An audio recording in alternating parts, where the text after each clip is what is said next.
Congress party को जनता ने विकास की जिम्मेदारी कांग्रेस पार्टी के कंधों पे सौंपी, तो इसी कांग्रेस पार्टी ने जनता के उस विश्वास के साथ विश्वासघात करने का काम किया। उपचुनाव भारतीय जनता पार्टी पूरी मजबूती के साथ लड़ेगी और जीतेगी। कांग्रेस पार्टी चाहे कितनी भी कोशिश कर ले, अब जनता उनके ऊपर भरोसा करने वाली नहीं है। उत्तर प्रदेश के दौरे पर राहुल गांधी 9 जुलाई को आ रहे हैं, रायबरेली आएंगे और नेता विपक्ष बनने के बाद उनका ये पहला दौरा है। हालांकि सांसद बनने के बाद उनका ये दूसरा दौरा होगा, लेकिन देश में नेता विपक्ष बने हैं राहुल गांधी और रायबरेली उनका आना हो रहा है। तो बातचीत करने के लिए उत्तर प्रदेश सरकार के मंत्री दानिश आज़ाद जी हैं।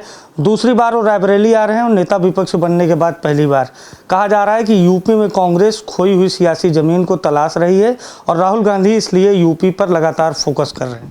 तो ये कांग्रेस पार्टी पे जनता को भरोसा नहीं है, क्योंकि कांग्रेस पार्टी का इतिहास जनता जानती है कि जब कांग्रेस पार्टी को जनता ने विकास की जिम्मेदारी कांग्रेस पार्टी के कंधों पे सौंपी, तो इसी कांग्रेस पार्टी ने जनता के उस विश्वास के साथ विश्वासघात करने का काम किया। कांग्रेस पार्टी का जब शासनकाल था 2004 से 14 के बीच में, तो किस तरीके से कांग्रेस पार्टी ने देश को भ्रष्टाचार की तरफ ढकेला, ये हम सभी जानते हैं। किस तरीके से पूरा वो कार्यकाल एक से एक भ्रष्टाचार से लिप्त है, एक से एक भ्रष्टाचार समय समय पर उस समय उजागर होते थे, हम सब जानते हैं। तो कांग्रेस पार्टी चाहे कितनी भी कोशिश कर ले, अब जनता उनके ऊपर भरोसा करने वाली नहीं है। अच्छा, राहुल गांधी जिस तरह से पब्लिकली कनेक्ट हो रहे हैं, वो मजदूरों से मिल रहे हैं और रायबरेली आते हैं तो सामान्य दुकान पर शेविंग करवाते हैं, क्या ये पब्लिकली कनेक्ट होने का प्रयास है या फिर खोई हुई सियासी ज़मीन? नहीं, देखिए, जब कांग्रेस पार्टी पे जनता को भरोसा ही नहीं है तो चाहे कितनी भी कोशिश कर ले, जनता उनके साथ जुड़ने वाली नहीं है।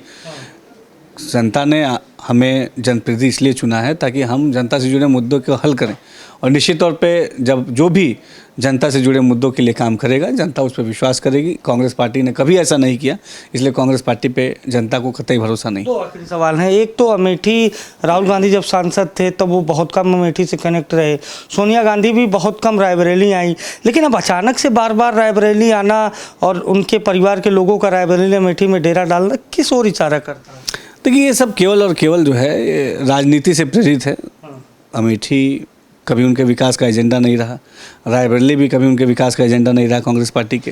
तो निश्चित तौर पे ये राजनीति से प्रेरित होकर तमाम दौरे हैं, इसके इतर वो कुछ नहीं। उपचुनाव में भी सीट शेयरिंग पे लग रहा है बात बन जाएगी सपा कांग्रेस की, और आपके लिए नाक की लड़ाई। उपचुनाव भारतीय जनता पार्टी पूरी मजबूती के साथ लड़ेगी और जीतेगी। हर विधानसभा के विकास को सुनिश्चित करना ये हमारी जिम्मेदारी है। ईमानदारी से भारतीय जनता पार्टी अपनी जिम्मेदारी को पूरा करेगी। ये हमारे साथ उत्तर प्रदेश सरकार में मंत्री दानिश आज़ाद अंसारी थे, जिन्होंने साफ तौर पर बताया कि जो जिम्मेदारी है उस पर सरकार खरा उतरेगी। राहुल गांधी के दौरे को उन्होंने बताया कि कांग्रेस का जो अस्तित्व है यूपी में वो समाप्त हो चुका है और इस वजह से राहुल गांधी बार बार यूपी आ रहे हैं। सहयोगी जितेंद्र के साथ अभिषेक शर्मा, अनादि टीवी, लखनऊ।